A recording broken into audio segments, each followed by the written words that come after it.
Vainsworth, a wild and exposed realm survived only by those with enough willpower or cunning. Trapped between the harsh, bleak rise desert and the dead ribwood forest, we find a town called Fortune. The closest water source, a sliver of the Rust Ridge River, is a day's journey away. The sun is cruel and the environment crueler. Folks try their luck in the mine, hoping to find a miracle. They rarely find anything, but we might. The denizens of Vainsworth have yet to find out, but we are at the precipice of a miracle unknown. Something wild. Something magical. Welcome to Wild Magic West. This is a homebrew campaign using a D&D 5e system, GM'd by me, Invectus Omnium, and four of my very good friends. How about we just go down the line and introduce ourselves? Starting with Artie. Oh boy. Oh my goodness, I'm so nervous. Holy crap. My name is Artie, otherwise known as Stupid Saint. I have a few podcasts on my channel and various contents. And I've been playing D&D for maybe a year now. I'm really excited for this campaign, and I'm really excited for my character, Miss Alice Good. Dev. All right. My name is Dev, also known as the Reclusive God on Twitch. I also stream, like sometimes I don't. I don't know. I am very excited for my character. And yeah, I'm ready to start. I'm nervous right now, but I'm ready. Let's get it. And Jordan. All right. I'm Jordan. On Twitter, my name is One Heller Step, and I've been playing D&D for a while. This is my first time doing any kind of live streamed D&D. My character is named Elsie Adder, and I am super excited for this. I am Mari. I don't really do Twitch.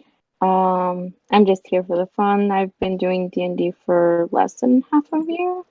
I'm excited because this is my first campaign from the start that I've been in, and hope you enjoy my character, Soche Salazar. Alrighty, let's get started. The sun is at an all-time high. It's struck just noon as boots hit the dry and coarse sand right outside the town called Fortune. Soche Salazar, you hop off your horse, your royal horse Diablo. The black steed gives a quick snort and treads on the ground with a type of impatience almost as you stand outside the sign. The sign is worn, made out of wood. The paint that denominates the town's name is peeling, flaked off in multiple letters, but you can still read it. You've never been to this town before. You're a bounty hunter, a wanderer, but you've never really been this far south. As you approach the town, Mari, would you please describe your character? So Socha stands at a little bit over average height for a female, average build. She has a medium to warm brown skin because of how much she is found in the sun. And if you look close enough, she does have freckles over her nose and cheeks. She has blue eyes, dark raven hair that's typically braided, and she's always very well clothed unless the temperature gets too hot. Otherwise, she keeps covered from the sun with a whip on her left hip and a gun on her right. Excellent. As you kind of step past the wooden staked fence at this entrance of the town, you can see townsfolk walking by. None of them pay you much attention aside from a wayward glance here and there. For the most part, they all seem to be, minding their own business. Their heads are pointed down, looking at the dirt. They all seem to have a place to go. At least that's the impression that they're pushing on. All except for one. A young girl, probably around 10 years old, has stopped in front of you, squinting at you with her gaze, just the essence of judgment, as she scrunches her nose. Lucky for her, your head blocks the sun from shining directly into her eyes. She has strawberry blonde hair and little dots along her face that could be freckles or just dirt that has not been cleaned off in quite a few weeks. With her knuckles pressed to her hips. You new around here? Socha looks around. I'm sorry, what? You new around here? I ain't recognized you before. The name's Hey Bale, but you can call me Bailey if you want. Hey, Belle. What's your name? Soche? You lost? And what gives it off that I'm lost? I don't know. I just figured that you might be lost. You just standing here. I just got here. Where you come from? Here and there. You came from here? Not exactly here. Where's there? Socha looks around a bit. Just trying to find someone who may be responsible for this kid. Doesn't look like there's any adults who are taking custody of this one. She spits into her palm and holds it out for you to shake. I look at her palm for a second. Then I just grab her wrist and shake it. You shouldn't spit in your hand. What do you mean? I only just doing my manners. Who taught you that? People around here. My uncle. Don't you have somewhere to be, kid? Yeah, I gotta be here or there. How about you go there? You see that she cranes her neck and kind of looks past your arm, and her eyes widen a little bit, and she goes, that your horse? Yes. What's its name? I'm sorry, what? It's got a name. His name is Diablo. Diablo? Mm-hmm. Is he an old horse? Not that old. Reckon I could ride it? I'm good at riding horses. I mean, I haven't before, but I think I'd be. Doesn't seem so hard. You just sit on it, tell where to go, and it goes. Look, kid, why don't you go to your uncle and ask him for a horse, and maybe you can ride that horse. Hey, he don't like riding horses. But you're the one who wants to ride it. Yeah, I ain't my uncle. I try to walk forward past Bailey. She kind of lets you pass, but as you walk deeper into town, she's kind of trailing at your elbow. Is that a gun on your hip? Somewhere to be? Yep. You ever kill a man? Maybe. Why you kill him? What's with all the questions? I just want to know. Do you not know the answer? Is that why? Stop moving footsteps. Has anyone told you that you shouldn't stick your nose in places it doesn't belong? Yeah, Sheriff Bishop says it a lot. And I tell him he can go shove it. Well, why don't you? Because I just want to know. The teacher over there says that a curious mind is a good mind. If I tell you, will you leave me be? Maybe. Maybe not. Then maybe not. Oh, you never know. They say don't make too many promises that you don't want to keep. But then sometimes it's okay, because you can just break them later on. Never mind. What was that? Nothing. Okay. So did you kill a man? How about this, kid? I let you pet Diablo, and would you let me be then? How about you let me ride him for like 2 to 5 minutes, and then... How about I let you pet him for 5 minutes, and that's all? And then I get to ride him. No riding. Your feet stay on the ground. My feet aren't that long. It could be real hard if I have to ride him with my feet touching the ground. That's the point. You're not gonna be riding him. Well, I don't want him to ride me. He's way too big, and my back is kind of small. You're not gonna ride him, okay? Just gonna pet him. Not today, got it. With that, she kind of turns on her heel and skips over to Diablo.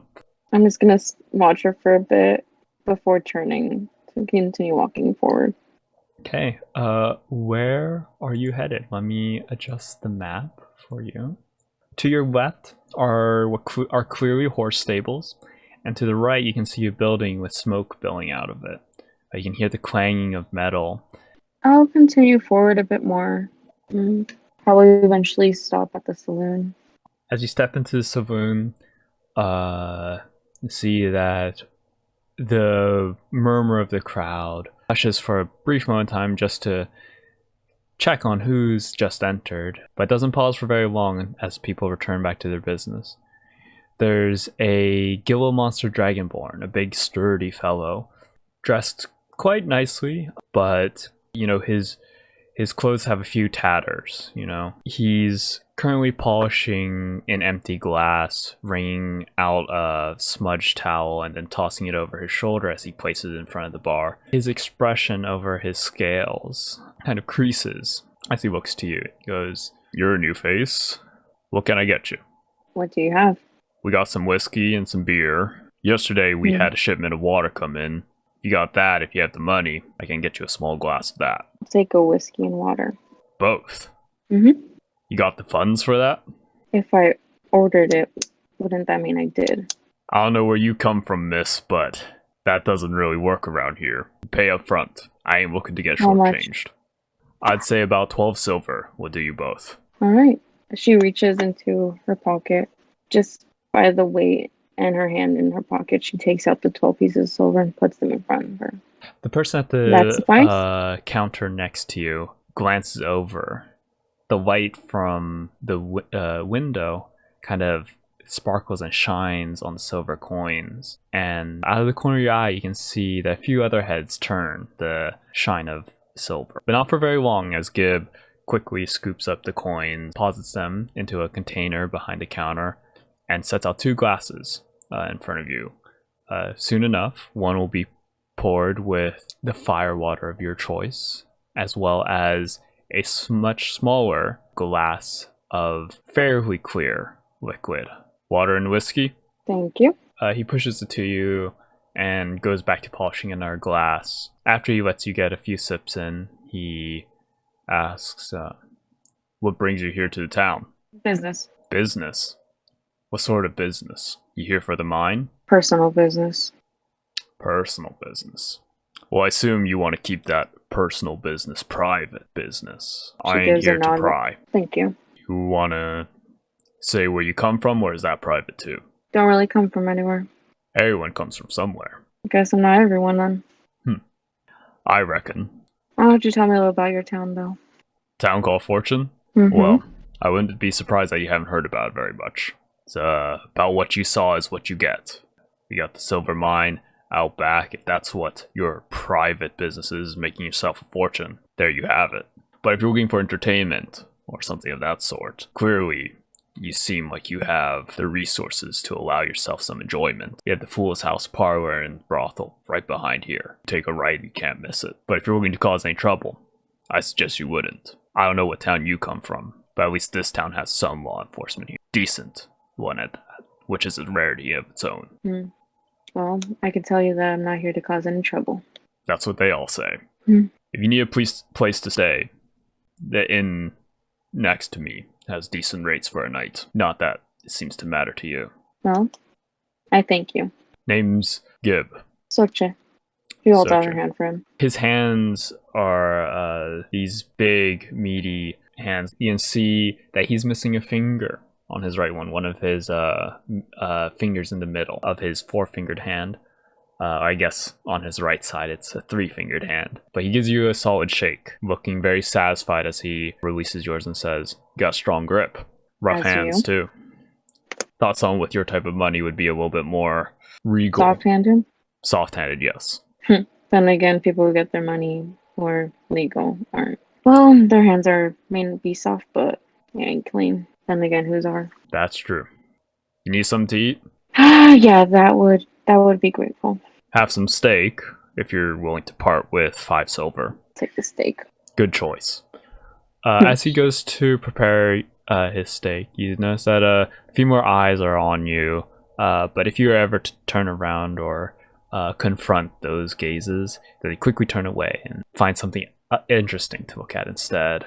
And as you wait for your steak, we'll go just a few buildings over to the Fool's House Parlor.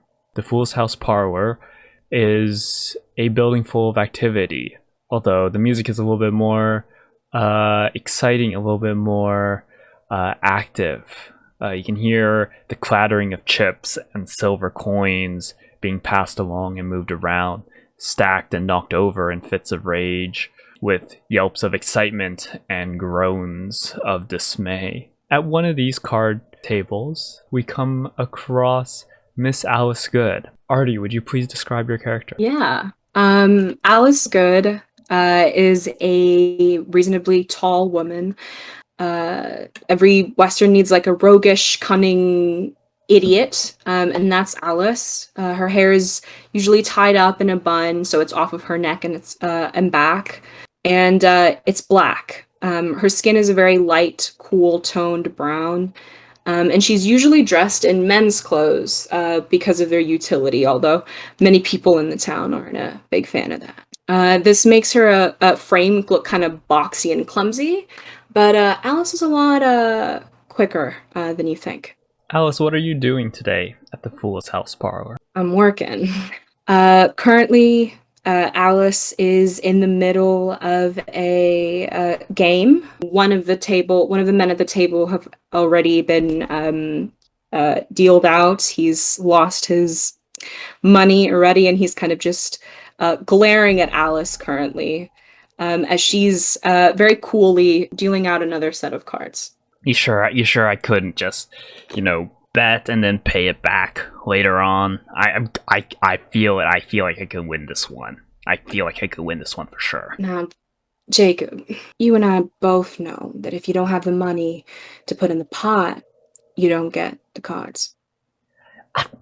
You knew how much money I came in here with. I'm not saying I can get it all back, but I can at least get most of it back if you just give me a chance. Just like I'm a regular here. You know that I come here often, but you don't have to tell Clover anything. I swear I come here enough. I make you plenty of money. Now, you're not asking me to play favorites, are you? Rules are rules. You know how the house is. I know how the house is. I just Maybe you'll have better luck tomorrow. We'll see about that. You see that he stands up and for good measure kind of bumps his hip into the table, knocking over the stacks of chips that the other patrons had neatly in front of them as he storms out. At the corner of the room closest to you, probably only about 15 feet away, you see a big burly dragonborn, Frank, the bouncer, kind of grunt and kind of stand up from the lean on his wall as if to maybe intervene if you need him to. That's all right, Frank. He gives you a curt nod. He's not one for many words, and goes back to his lean, moving basically not at all. The only movement that you can see is his eyes flicking from table to table. Some might think he's dumb, big burly fella who's only there for the muscles, but you know that behind those eyes is a keen mind who's checking for any unfavorable activity at the Fool's House. The two remaining patrons at your table put in their chips, just hedging minor bets, nothing too exciting so far. Unlike your friend, quote unquote, Jacob, these ones are sitting a little bit prettier in terms of their fortune today. As you deal out the cards in front of them, they each take a peek. The one on the right, an Aarakocra, missing an eye, blinks once, blinks twice, and then puts the cards back down and taps a hand on the table, ready for a hit. I will give him that. The human directly ahead of you looks at his cards, and you can see him give a little tell as his lips purse. But it's a very quick sign of dismay as he looks at his cards, as he shakes his head no. Go ahead and roll me a sleight of hand to see how this round is dealt. That's actually a nat 1, and I have a +7, so that is a nat 8. Our first roll of the campaign, the first roll of tonight, we get a nat 1. From here, it can only go up, allegedly. Oh my gosh. As you deal out the hand, you deal 1 to Aarakocra. As they both signify that they're ready to show, you flip over. The house gets a 15. The Aarakocra gets a 20. And the human looks up at you, gives a small smile that betrays the look of dismay that he had originally, and flips over a face and a 10, winning him the pot. He adds it to his already accumulating mountain of coins. And you know at this point, house policy is not to let that much money leave the building. The Aarakocra looks over at the coins, rolls his remaining eye, pushes the cards back to you, and takes his chips to cash out, leaving only you and the man directly across. The man directly across smiles, his mouth missing a handful of teeth, or rather a fistful of teeth, if we're going to talk about how he lost them, as he pushes the cards back, but gives a quick signal of, deal me another round. I'm not gonna question that in any way. I'm gonna take the cards and shuffle them. When Alice shuffles her cards, it's very quick. Her fingers are very good at what they do. And I don't know, I think that seeing all of that money on his side of the table is not going to be super great for business, and I don't want to be yelled at by Walmond. So I'm gonna attempt to try to clown this man. I need to try to rig this game so that the house wins the next game. All right. While you are dealing this hand, I'm going to let you choose to decide what role you want to do. You can either do a sleight of hand like you did before, or you have access to a deception roll. Now with the deception roll, you will have advantage. Okay, yeah, I'll do the deception with advantage. Why not? A 21. The man with the lack of teeth leans back in his chair, quite pleased with his luck so far. Kind of glances around, almost at a leisurely pace. He doesn't seem too bothered or even suspicious of any funny business, as he kind of just looks around, kind of eyeing the other tables to see where else he might cross his fortune. As you deal the cards, and you know what the outcome of this would be, he only puts in a small stack of coins, and before padding his large accumulation, he goes, just a small one. Interesting.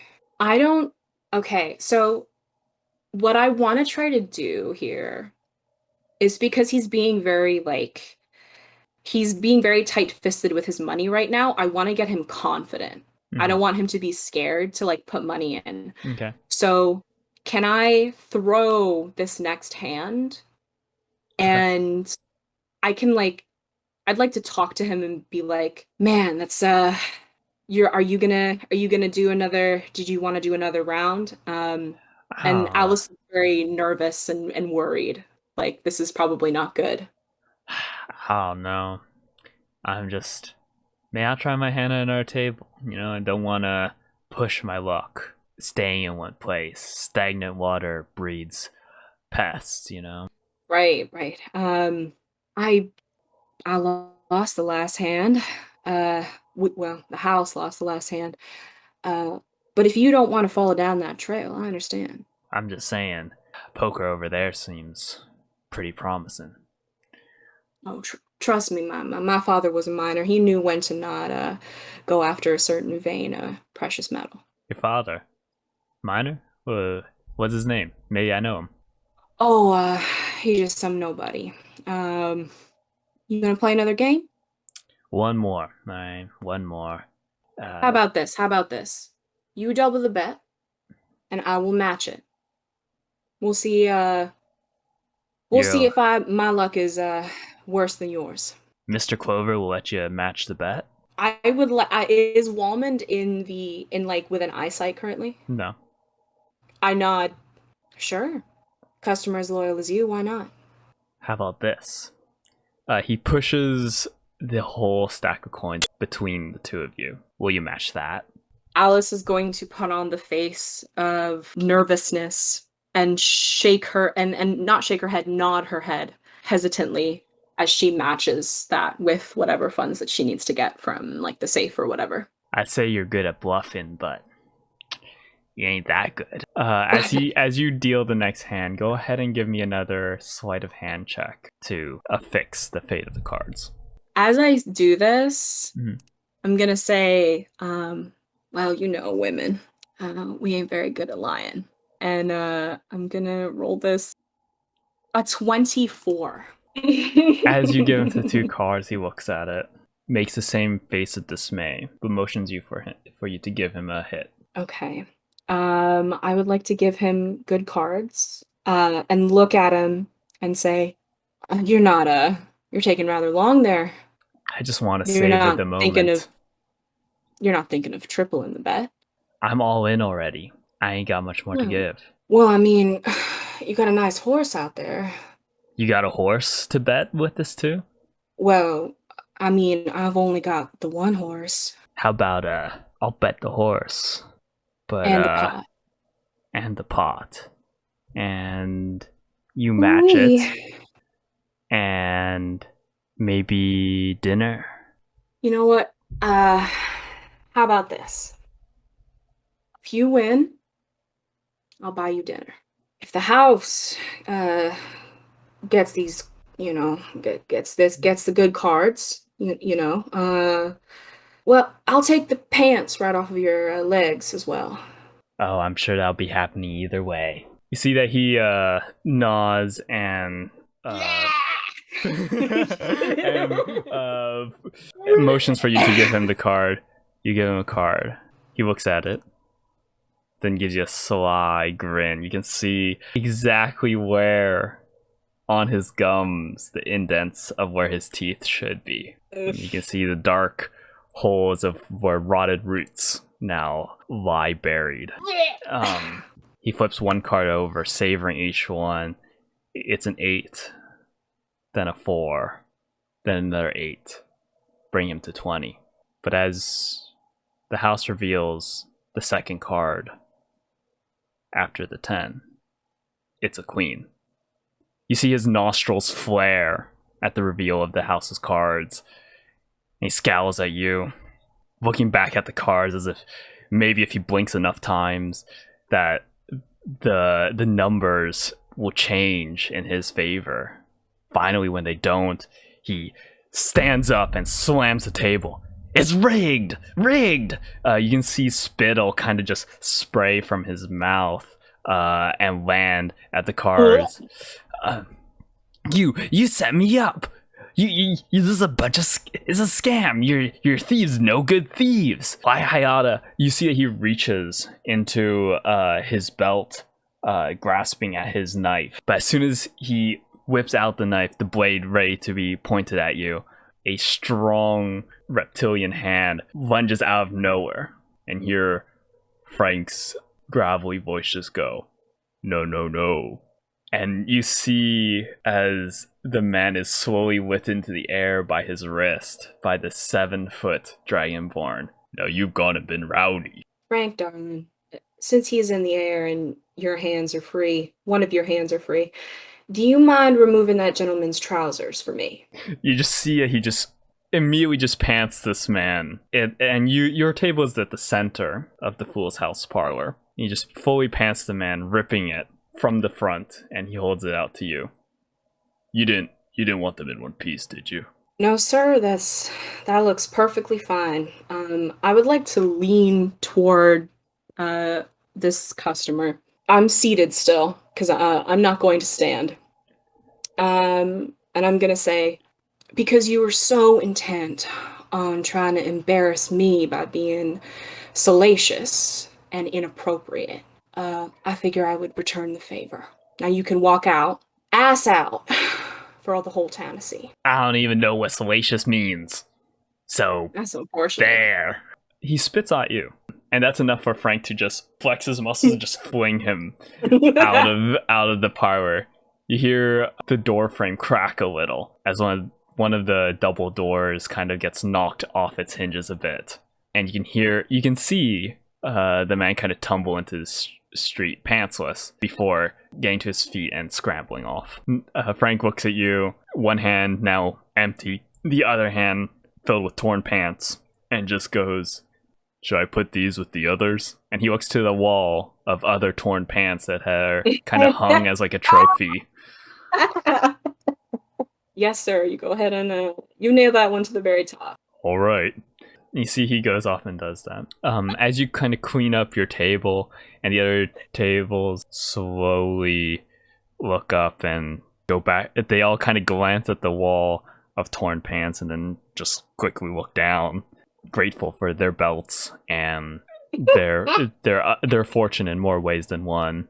You hear Clover's voice holler over the murmur. "Good. My office." Okay. She's gonna stand up, 100% just swearing under her breath. She's gonna look at Frank, like almost like as if he could do something about it. And she's gonna go up to his office, like head hung very low, very much like the puppy that was in the trash. And she'll go up. Wallman Clover, the owner of the Fool's House Parlor and the brothel connected to it, is an albino ratfolk, middle-aged at this point, with his feet propped on the top of his desk, which is surrounded by very neat, even stacks of silver coins, each one hand-polished before joining its brethren. As you open the door, you see that he is in the midst of cleaning one, inspecting it, and then looking at his reflection as best he can. Wallman Clover sits up a bit, but not very much, as if only just to look over this mountain range of coins to see who entered. His tail flicks from side to side as he motions for you to close the door behind you. What's all the commotion down there? Oh, it was just a bit of a kerfuffle. I mean, nothing worth the attention. Someone just got a little upset that they lost. My door broken again? Well, not entirely. It's actually just the right side of the door frame and not the entire door frame. Well, you can take it out of my check. It's not really Frank's fault. Frank's fault? Of course not. Frank's what keeps this business running. I mean, you do your part, of course. It's just about time for you to head off, ain't it? Just about. Unless you let me out early. How much you get from, Well, he was about to leave the parlor with, 100 silver. 100 silver? He came in with that much? Well, I'm not really in the habit of asking our customers where they get their coin. But yes, he eventually won that much. He was having some very good luck, sir. And I'm sure you turned that luck into our luck. Yes, sir. You know what I say? We run a fair business, but we don't run a charity. Yes, sir. I also have a horse, a new horse. Or you have a new horse. What would you like to do with it? Well, you can sell it to the bank. I hear that they need a new courier horse, and this came from the bet? Yes, sir. The horse should sell for about 30 silver. I'll take 15 extra off your debt. Plus half of today's wages, of course. Yes, sir. Yes, sir. That sounds generous. mighty fine to me. Don't say I don't do anything for you. She's gonna nod. Obviously she hoped to get the full 30, but Alice 100% defaults to Walmond here. She doesn't argue with him. Off you go. But make sure that the silver's all locked up before you leave. I nod. And right before I leave, I go, "There's a new pair of pants on the wall. If you're interested." And I'll close the door. You can just hear that he's gone back to stacking his coins. As you kind of pass, you can see that another card dealer has deposited his table's earning to Frank and kind of waits at the door for you. When you finally join him at the entrance, Curtis looks over at you and goes, "So that's 2 in a week? I think you were averaging about 1 or so per week a few days ago." Yeah, the quota of men who constantly make jackasses of themselves is going up. So my average should be hitting a spike. Walmart's not gonna like that we have to keep replacing doors all the time. Well, maybe Frank needs to stop throwing them at the door. You could throw them at the bar, maybe. He used Or at to do another that, table. remember? And then the bar got dented. It wasn't always a U shape. Oh my goodness, it was straight at one point? Well, most things were. Oh my god, okay. I really don't. I mean, he's gonna take it out of my paycheck anyway.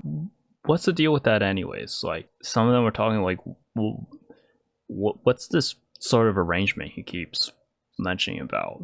It's an arrangement between employer and employee. All right, well, I don't need to know all the details about that. Oh, it's certainly not that. I can assure you. Oh, I mean, I wasn't saying that it was. I wasn't saying that it was. I immediately narrow my eyes. You got a belt on, Curtis? Now Sorry. I'm gonna pretend. Okay. Yeah, it's all right.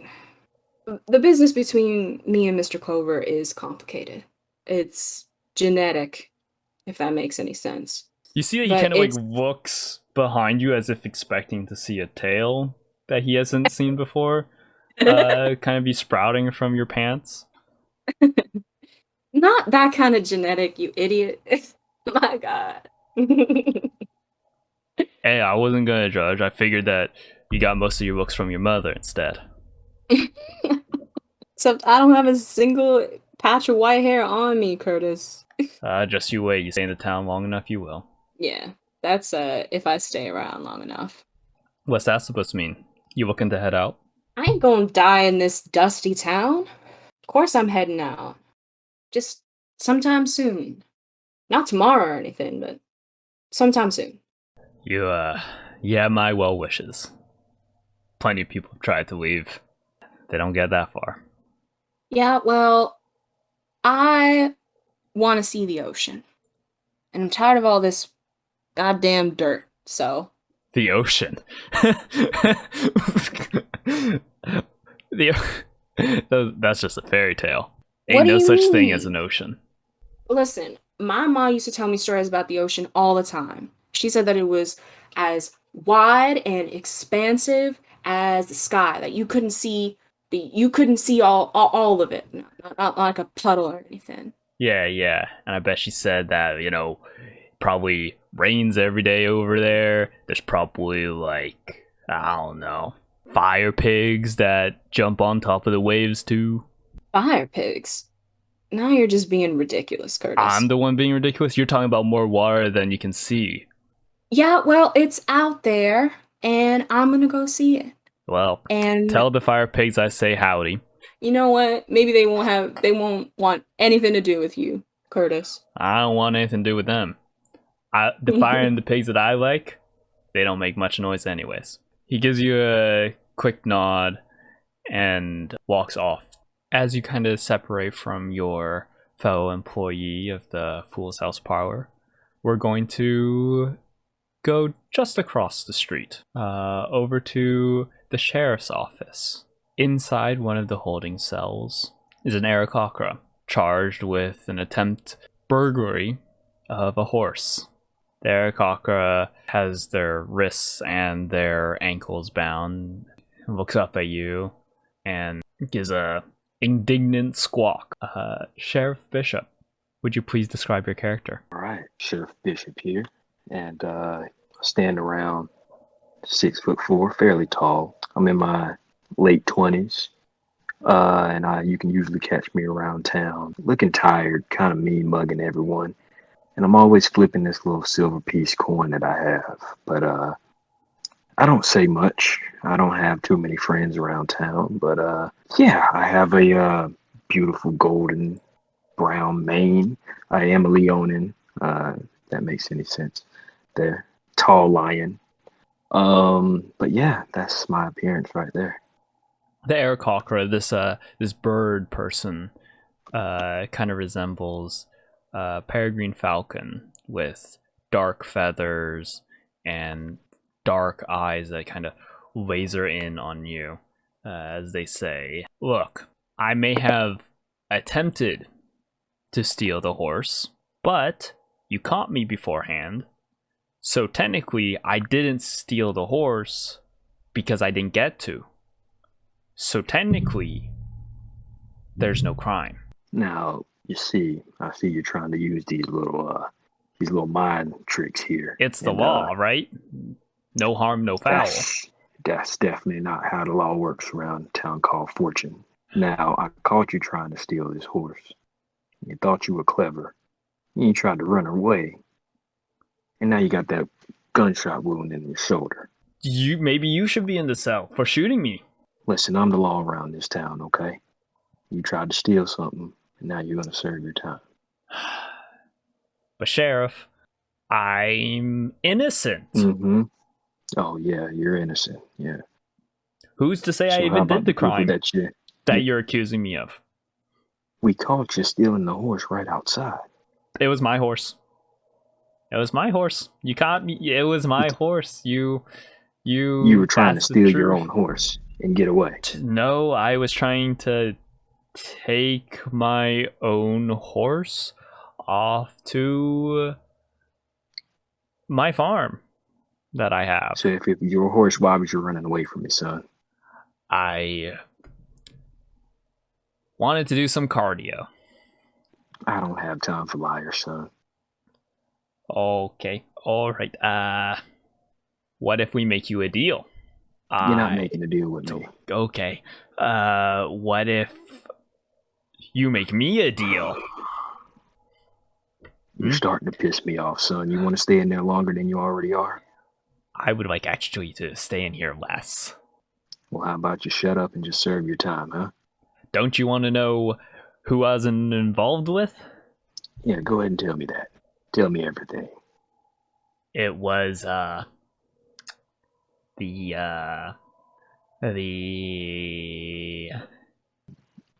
Desert Drakes. The Desert Drakes put me up to it, and I can tell you where they're hiding. If you just let me go. And out of these handcuffs. Can I see if he's lying? Absolutely, you can roll it. Go ahead and roll an insight check into this Aarakocra. You know his name to be Verdon. Okay. Vernon? Verdon. Oh, God. That's a nat 1, which is a nat 6. It's not that he's... It is possible that he knows the Desert Drakes. However, you do know that there was nobody with him when he went to try and take the horse. And you know that it is not his horse or anybody else's horse except for your horse. Because the horse he was trying to steal was your horse. So you're telling me that the Desert Drakes put you up to steal? They did. My horse. That was your horse. And you were stupid enough to try to steal the sheriff of a town called Fortune horse. The Desert Drakes wanted me to. Yeah. Okay, if the Desert Drakes told you to go jump off a cliff, would you do that too, son? Probably not, but maybe. Here. You're standing here. I don't have time for this. You serve your time, then maybe you can get out. You piss me off more, and you're gonna be standing here longer. You heard me? I know what happened to Rook. Now I have your attention. That's right. What did you just say to me, son? You see that his confidence has evaporated quicker than water on your outside porch. I think I like it here in this cell. This is wow. Did you get new bedding while I was away? Oh wow, this is well, it's like feathers, like straight from my mama. Soft and oh, so nice. Wow, I think I'll just sit here for a little bit, serve my time like a repentful citizen. I would like to approach the cell. You see he backs up like farther against the wall. Now, Sheriff. Perhaps we don't need to make a deal. What about we? What if we don't? Oh, I'm so sorry about the horse. Now you hear me good, okay? You say that name again, this sale is gonna be the last thing you got to worry about. Loud and clear. I hear you crystal clear. How clearer than spit on glass. For a good measure, I would like to bare my teeth at them. They are very, very sharp teeth. He gives like a quick yelp and kind of just like goes to like farther to the corner of his cell. At the mention of Rook, that is a very sensitive subject for me, and I would just like to go back to the desk, just kind of look over a few papers that I was looking over before. Probably like some details of, not even details, probably just writing down the details of the case and what just transpired and such. Sir? You see that at the door, Tabaxi with orange fur stands. Across his vest, there's a star, only a 5-pointed star, signifying him as a junior deputy. Sir, sorry, I don't believe we've been formally introduced yet. I am Setting Sun. Deputy Candor recruited me for the 2nd deputy position. Candor sent you, huh? Yes, sir. So nice to meet you. What you call yourself again? Setting Sun, sir. Setting Sun. Okay. Well, I'm Sheriff Bishop. It's real nice to meet you. Yeah. Head sheriff here, town called Fortune. You already know that. I know, sir. Deputy Candor told me that you've been sheriff for about a year now. Yeah, about a year. Yeah. There's no lies there. He said that you kind of got it because you were deputy to the previous sheriff before he died, of course. I would like to stand up again to my full height and kind of walk closer to him. As he says that. Setting Sun is a tabaxi, so he's like a sort of like a cat person. He's somewhat similar in build to you, although a little bit slimmer, a little bit more lankier. He's only a few inches shorter than you, however.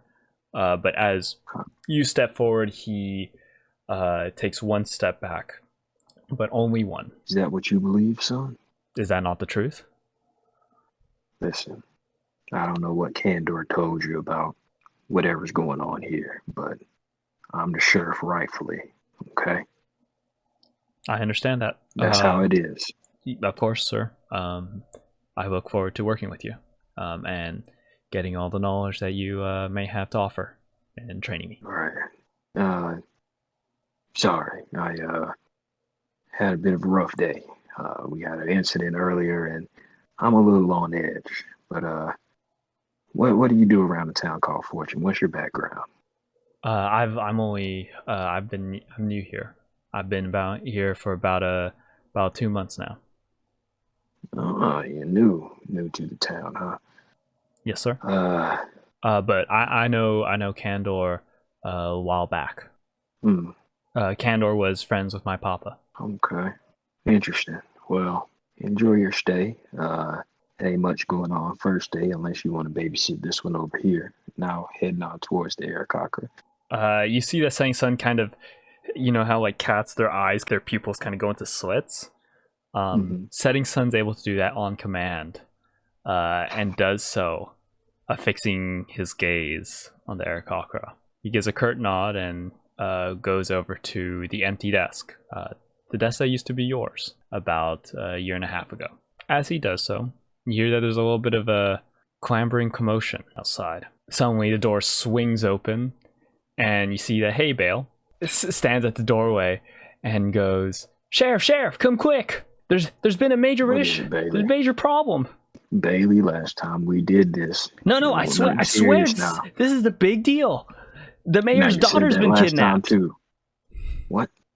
The mayor's daughter. She's been kidnapped. And speaking of the mayor's daughter, we turn not to another building, not to a location in town, but we turn to a moving pack of horses. And upon one of those horses is a burlap sack. And within that sack is a young woman. Jordan, would you please describe your character? Elsie Adder is a blonde human woman of average height with brown eyes and a slim build. She's often seen wearing a tan and green dress with sturdy lady spats. And she's in a burlap sack right now and looking mighty grumpy. As you feel the bounce of the horse galloping along, and you can, as try as you might, you've probably already tried to move within this bag. You know that it's been somehow fastened to the horse to not let you get away. You can hear over the yells and the whooping and the horse's neighing, someone yell, "Oh, this is gonna be a good bounty for us." The mayor's daughter. Oh man, I told you it'd work. I told you we would be able to get her. Tell me, Elsie Adder, how did this band of hooligans get the one up on you? So, Elsie was on the outskirts of town. There's been a curious little, just a tiny little bush of some very curious looking flowers growing. She's been traveling to and from that little spot for about a week or so. Probably earlier that day. She went out early in the morning to look at it. Wasn't paying attention when they grabbed her. Over this course of time, you could make out 4 distinct voices, 3 male and 1 female, at least from what you can tell. You haven't really gotten a good look at any of them. And I would say that, judging by your estimates, you've been in the burlap sack on the horse for about a good 10 minutes, which doesn't place you that far away from town. But far enough to be probably a little concerned. As they gallop, tell me, are you trying to do anything or say anything? I'm inside a burlap sack. Correct. Am I gagged? No. Okay. You were literally bound? just like scooped up. Your hands aren't even bound. Okay. All right. Yeah, I'm gonna moving her hands around the inside of the burlap bag, just trying to find if there's any holes or anything like that. Mm-hmm. Then she calls out, "You idiots know the farther you take me from the town, the worse it's gonna be for you when I get captured, when I get saved, right?" That's fine for us. I figure the farther you get away from town, the bigger the bounty will be. Well, it's not gonna save you if you idiots are dead. We'll only get dead if we die. Go ahead and roll an investigation check for some type of escape out the bag. It is a 23. 23. As you're going on, your index fingers find a small tear, only enough for you to probably fit your pinky in for right now. But if you have some way to pry it open, maybe you can widen that hole. So I'm gonna try and maneuver my hand so I can fit my fingernails in the hole, and then just moving it almost like in pulses. So a quick tear, and then a pause, and another quick jab, another pause, and then just trying to get the whole wide enough that I can fit my hand through. Okay. And keep trying to open it more. Go ahead and give me a strength check to tear at this bag. That is a nat 20. Well, not 19. I have a -1. That is a nat 20 for Let's nat go. ones, for critical fails and critical Let's successes. go! Let's go! We don't apply any type of modifier to it. You have a -1 in strength usually, but I'll take that nat 20. All right. As you rip, your method, while not exactly quick, is at least thorough. And in many races, slow and steady does not win the race, but in this case, it works out in your favor. Soon enough, you're able to pry open enough of a hole to fit your face through, to look outside. And as you do, you can look out the right side of the horse that you're on, and you see 2 other horses trailing next to you. Well, you can't really tell. They have bandanas wrapped around their face, but you can see 2 human. And maneuver just a little bit, you can see that the person who is steering the horse you're on is a Yuan-ti, which is a snake person. As they are going, you see that one of the riders to your right, or I guess directly ahead of you in this case, looks over and makes eye contact with you. It says, "Hey, her face isn't supposed to be out like that." And you can see that the horses are pulled to a stop. As they stop, the rider of your horse gets off and looks at you. Above their bandana, you can see 2 yellow eyes looking at you and go, "Hey, get that back in there." And you see that she tries to cram your face back into the bag. I want to try and bite their hand. Go ahead and... What would you like to roll to bite someone's hand? I feel like it would be some sort of dex-based check, but Sure. I want to go with almost with intimidation. I will let you use one of the basic 6. The basic All 6. right. Strength, dex, Dexterity. con, or in. Okay, dexterity is fine. Check or saving throw? Just a check. That is a 9. You try and bite, but the rough hide of the Yuan-ti's, it's enough to prevent you from causing any bleeding, to draw any blood. But it's enough for them to scowl and pull their hand back. Why you gotta make things so difficult? You're trying to kidnap me. You think I make it easy? We could have killed you. This is preferable, is it not? While I do appreciate staying alive, I don't want to be kidnapped either. Look, we're just gonna hold you till we get some money for your ransom, and then we'll let you go. You're assuming the sheriff won't kill you as soon as I'm rescued. Or at least throw you in jail for long enough till all your teeth rot out. I'm sure he's not gonna try and do any type of shootin' or tootin' or rootin' in case he accidentally hits you. Shield, you are the mayor's daughter, after all. I'm right? so glad to be of service to you as a meat shield. You see the Yuan-ti's flicks in the air a little bit before withdrawing into their mouth. Yuan-ti looks to the other 2 and says, You see anybody on the horizon yet?" The other 2 take a few steps forward and squint and look around, their palms and hands above their brow to kind of shield out the sun. It's probably in like the mid-afternoon at this point, and you see the Yuan-ti looks over to the 4th rider. But the Yuan-ti goes, "You did tell them that we kidnapped the mayor's daughter, right? You left the ransom note and everything?" And you hear the 4th voice go, "Yeah, I got the ransom note right here." You idiot! You didn't leave the note? Who is this dumbass? Come here so I can look at you. You hear a few footsteps, and then the Yuan-ti goes, "No, stop! Don't come. She's already seen our face. She doesn't need to see yours. Stay where you are." Alright, at least tell me how much the ransom is. I just wrote, "Give us as much money as you want." I figured that would be like an open-ended enough, like, you know, in case they want to give more than we were thinking. And to be honest, I don't really know how much a person is worth. You see that one of the humans looks over and says, "Yeah, you can't really put a price on life, I would say. I mean," and you see the Yuan-ti just like smack her forehead and go, that is the whole definition of a ransom. Yeah, but is that really right? You know, ethically speaking, we kidnapped the mayor's daughter. Right. You're good. You're that's true. That's a true statement there. You idiots are the worst befuddling puddle of morons I've ever met. You okay. You don't gotta be rude. You don't gotta be rude about it. You kidnapped me. Why would I not be rude to you? It's look. I'm losing my mind.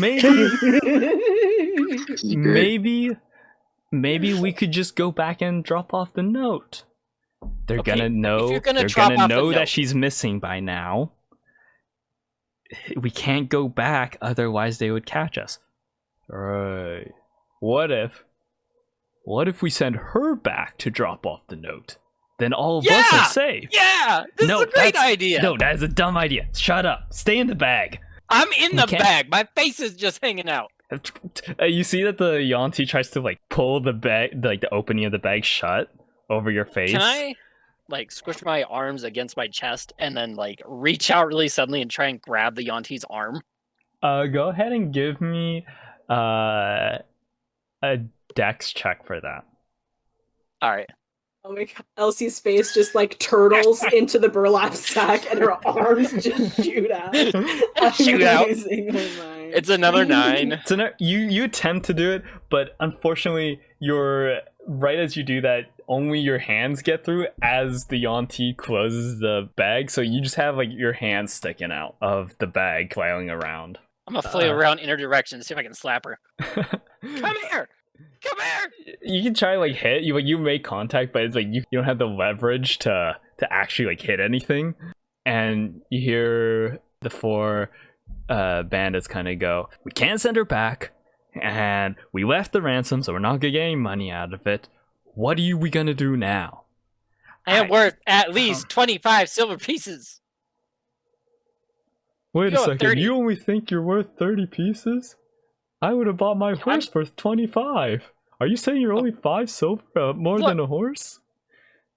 Look, okay, we can bump it up to 50. I'm worth more than just how much they want to give you. They don't want to give you anything.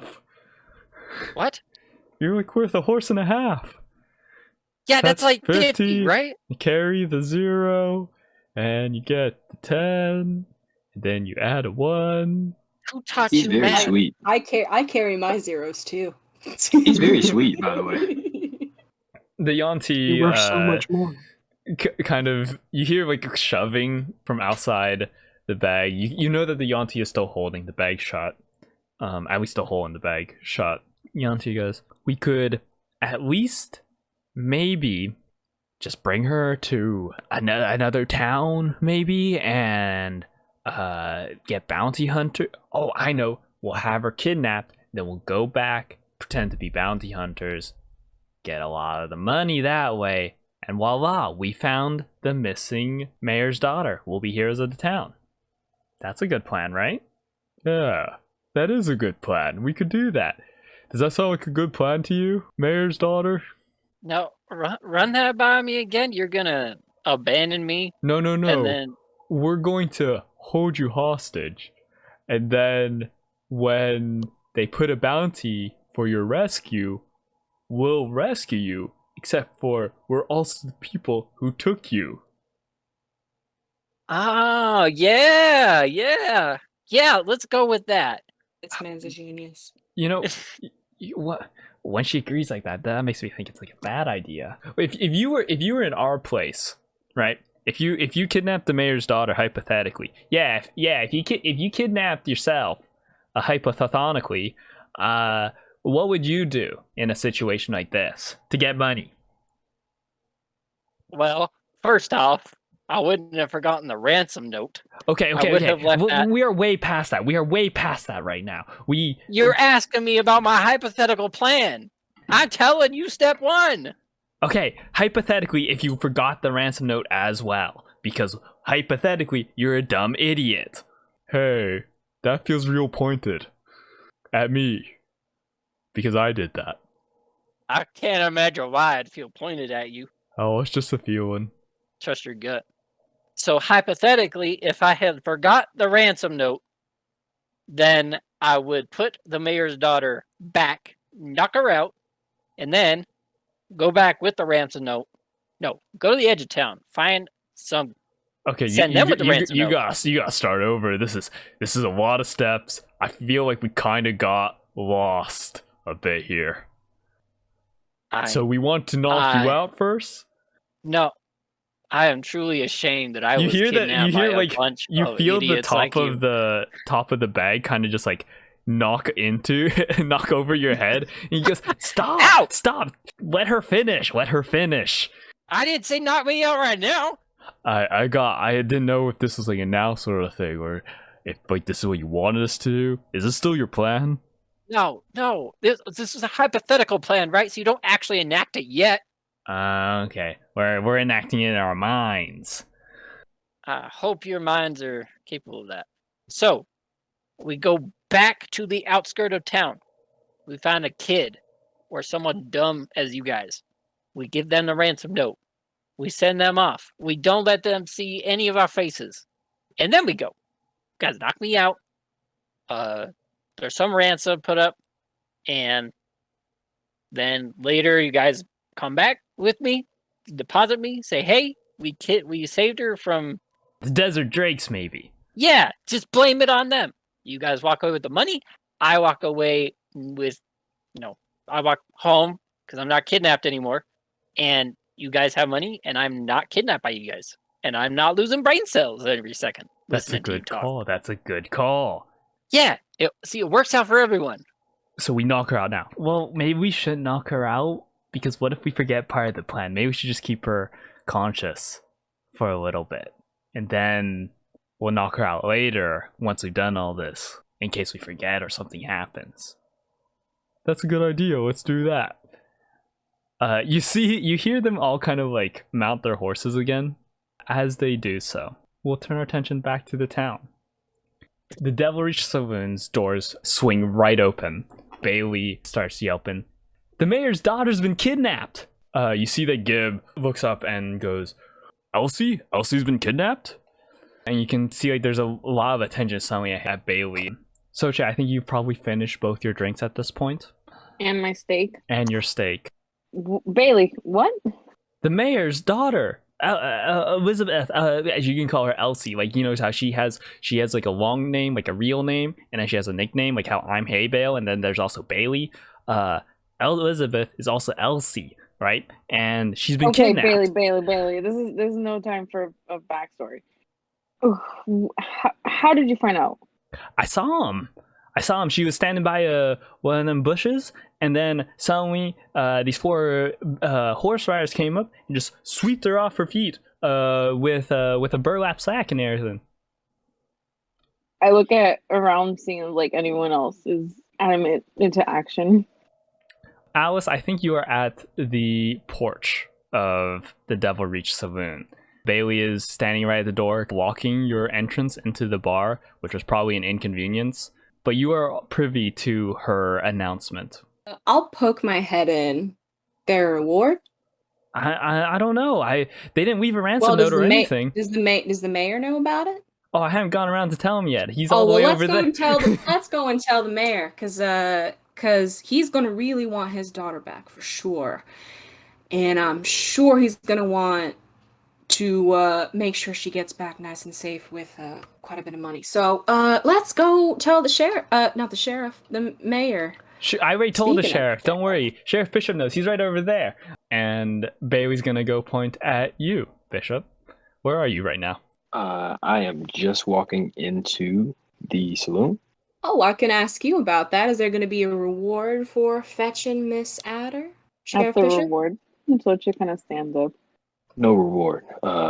There's a nice horse out there. It's going to be a little bit faster than mine. I need to commandeer it for a bit. Whose horse is it? She don't like when you want to ride her horse. I'm sorry, did you just say that there is no financial compensation for aiding in this endeavor? Not for you, certainly. Okay? Well, not for me. Is that discrimination, Sheriff Bishop? I need a horse. Well, you can have mine. I have horses that a young man walks in very hurriedly and says, I just came from the mayor's office. There's a reward of 100 silver to whoever can bring back his daughter. Let's go save the mayor's daughter. I walk right out the fucking door and jump on a horse. So just heading straight out to Diablo. This is not for no bounty. I'm This about is to this go. is life. Nah, this I'm is life and leaving. death. This ain't for I'm no leaving. bounty. I'm galloped daggone it. away. Socha, you also get your own horse? This young Yes. Well, this they're young man discussing whose this. horse She's it already is, ahead of them. I'm gonna jump on this horse. You have your horse. Remember the Vernon tried Yeah, to Did I you get steal it have back? your Did I horse. bring? No, I didn't think I He's brought right it over across. here. Okay, He's so right if I had across my the horse- street.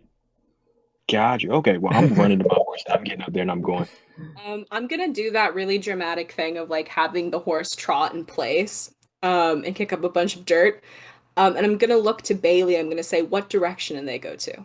If I tell you, will you bring me along? She already pointed me in the direction, so I'm going already. Yeah.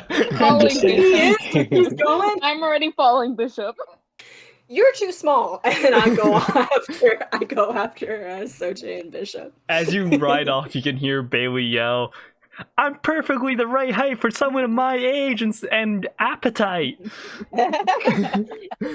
Appetite. As you guys ride, let's bring you guys to the big map. Big map. The big map. Ooh, big Oh, that He's- map. He said 100 silver. I said say Yeah, 100 less. silver. I said say less. my Right man. now, you are headed Oof. to the east, towards the mountain ranges.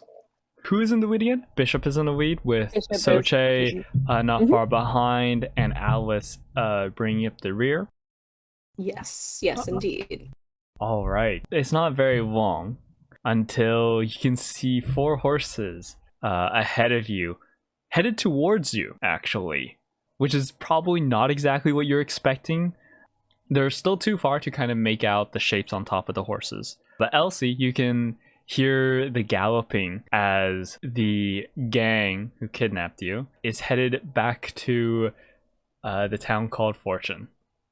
Bishop, you're the first one to notice these 4. They all seem to have their faces obscured by bandanas, but behind the lead rider, you can see a squirming burlap sack affixed to the back of that horse.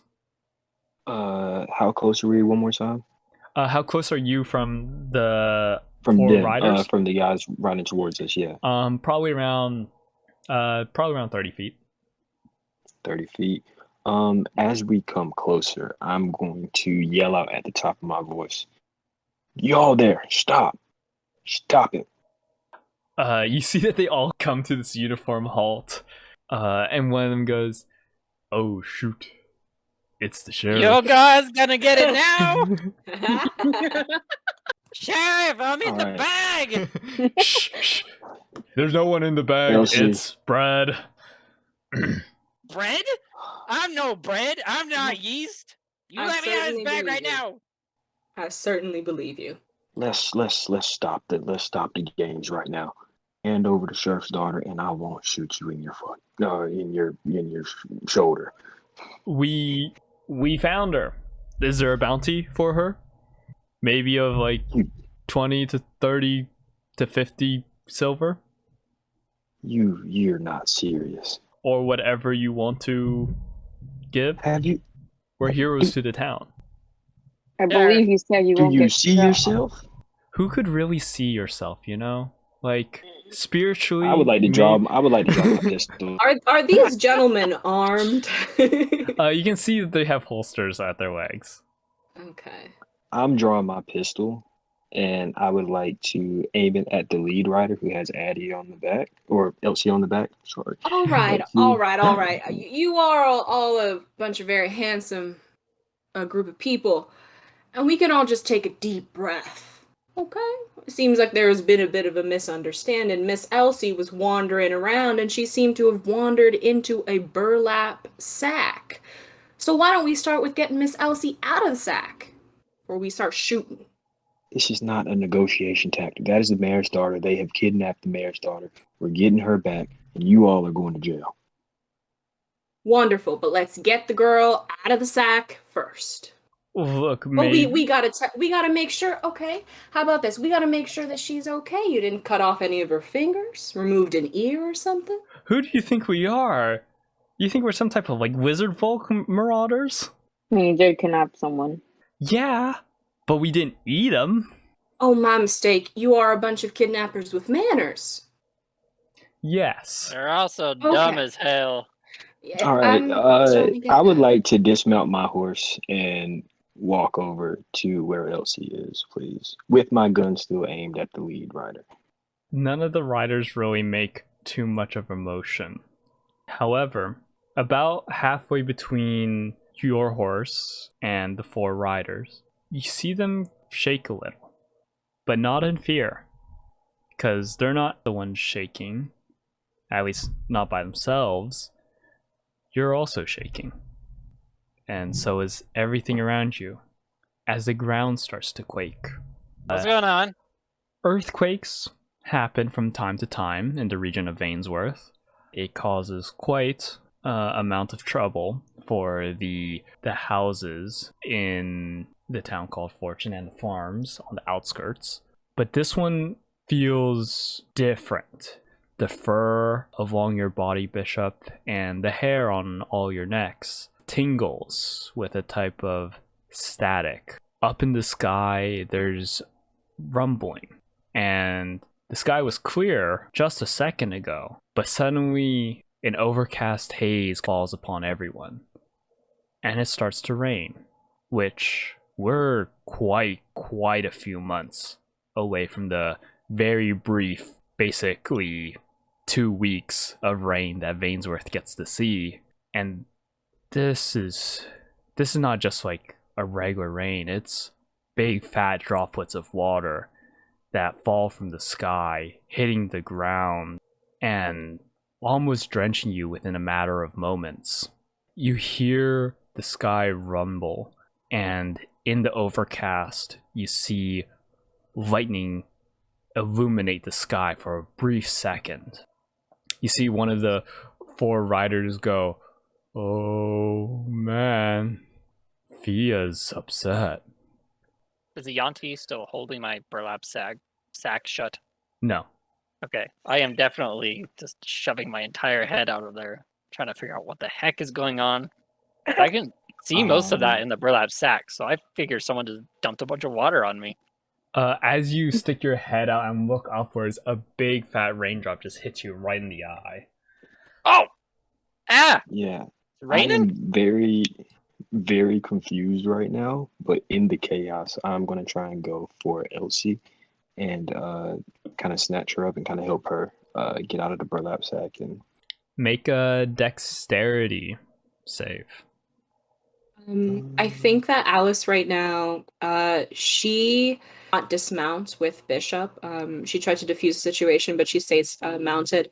And she's actually right now wrangling Bishop's horse, because I think the horses are very, very terrified, and they're rearing very like terribly. Like these animals are not used to this weather, and they're not used to the sounds and the ground shaking and things like that. They're freaking out, and she's trying to Absolutely. make sure that they still have a mode of transportation. Give and that's me... a 16 on the save for me. Alright, 16 on the save, and give me an animal handling check, Alice.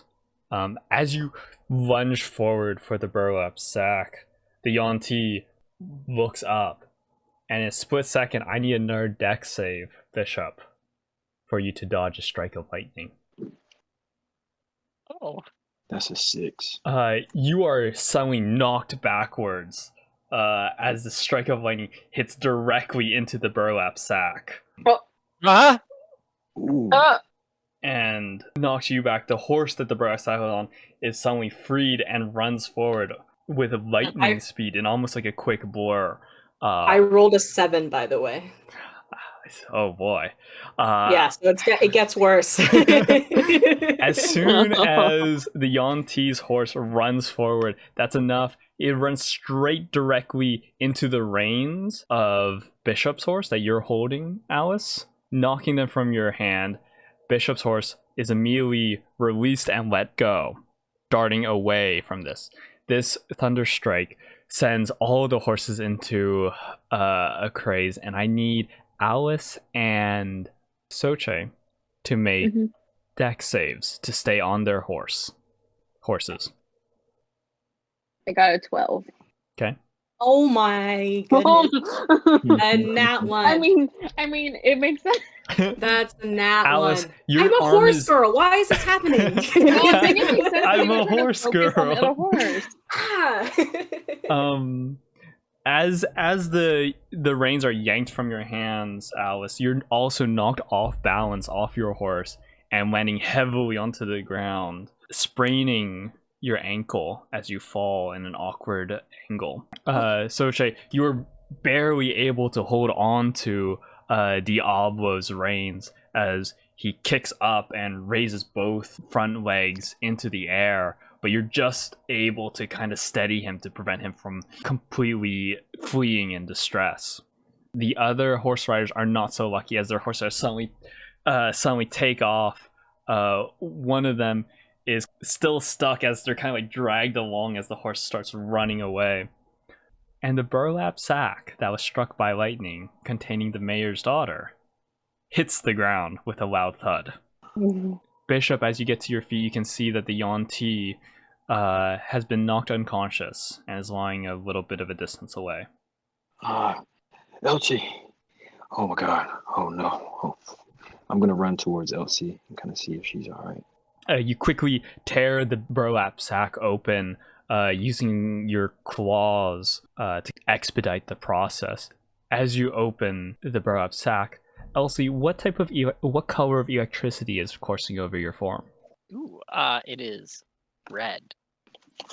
Okay, you see this red electric energy kind of course over her form, very similar to like a red lightning sort of coursing over.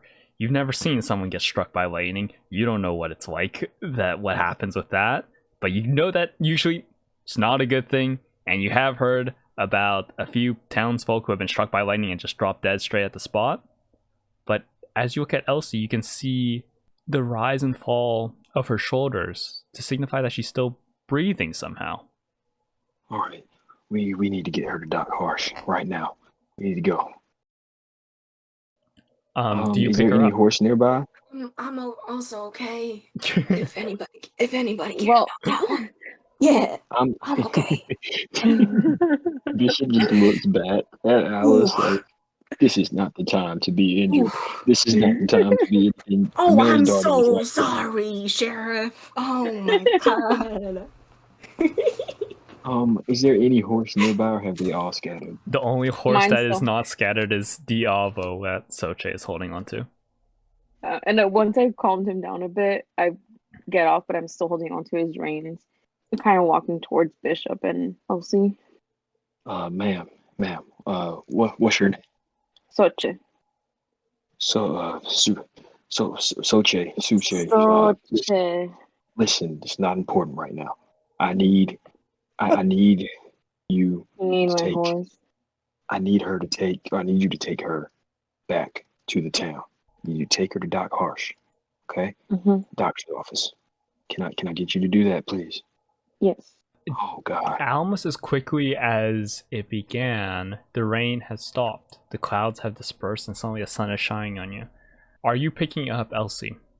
Yes. I'm gonna get Is on the- my horse. Is that lightning stuff still happening to her skin? Like we see that happening? It's probably happening by the time you get up, Alice, but by the time Bishop picks her up, it seems to have subsided. It's around this I'm gonna time pretend I didn't see it. that Elsie, you can regain consciousness in Bishop's arms as he's bringing you over to Diablo. Ow. Bishop? Elsie. Oh God. You're okay. What the hell happened? You the fancy lightning just came down from the sky and just it hit you out of nowhere. I got hit by lightning? Share. I don't think there's time for this right now. I'm sorry, is Yeah. this the only horse that is currently around? Is there room on there? You hear You hear a loud thud, followed by another one, and another one, and another one, 4 to be exact. And then it repeats, and it repeats, like a gallop. But with each gallop, the ground shakes a little bit. Not as much as the earthquake before, but you can see one of the horses is slowly returning back to you. You can see it across the horizon, except for it's fairly large, and it only gets bigger as it comes closer. And when it's about 30 feet away, you realize that this horse is about the size of the Devil Reach Saloon. What the? Oh, you know what? I didn't want a horse. That's okay. That's all right. You can go back. You can go ahead and take that one back. Yeah. Bishop, not dreaming. Is that one yours? Is that horse? It's not mine. You see this red electricity kind of course over the horse's eyes as it raises its front hooves and gives this loud, thunderous neigh. And as it slams its hooves into the ground, this dirt gets kicked up and pushed towards you, causing you guys to cough and cover your eyes. And you see that these horns have kind of sprouted from the horse's head, and its eyes turn this bright red. Snarls. And you can see its front right leg tread the ground as it begins to charge. Oh, y'all need to go. I'm heading with securing Elsie. I'm going. With a loud stomp, you hear electricity strike the ground again, but this time it comes from the horse's hooves. And you can see this crackle kind of separate and crack the ground that's already drying. The rain that had soaked the ground is already evaporating in the sun. But this electricity only further disrupts the dirt and starts to race at the 4 of you. And that's all we'll have for tonight on Wild Magic West. Oh, Rip on that. Rip on that one. Rip on that one. Did it eat my horse? I think that's Bishop's horse. Did Bishop's horse eat my horse? Well, that was. Was it like a Star Wars, Clone Wars underneath the? No, not Clone Wars. Like, is it like a bigger fish type situation? It's like a bigger fish. This is one of the horses that of the other riders. Bishop and Alice's horse have booked it. Been eaten. Oh, okay. Yeah, my horse isn't. At least to your my horse is nice. To my knowledge, they're dead. I have a nice horse. My horse wouldn't have ate anything. Yo, listen. This thing was moving around in the same area that our horses were moving around. This thing ate our other horses. Right? No joke. This thing has consumed. I only ate your horse. My horse is hard. My horse built different. Thank you for listening in. This has been the first episode of Wild Magic West. It has been so exciting. We got magic going in here now. Our next episode is going to be on Wednesday, August 11th, next month. In 2 weeks, Wednesday, 9:30 p.m., same place. We'll see what happens with this horse and our crew of ragtag Westerners. I hope you guys enjoyed. The VOD, for those of you that have missed any parts, will be available on Twitch and will also be published on YouTube. Thanks so much for joining. Welcome to Vainsworth.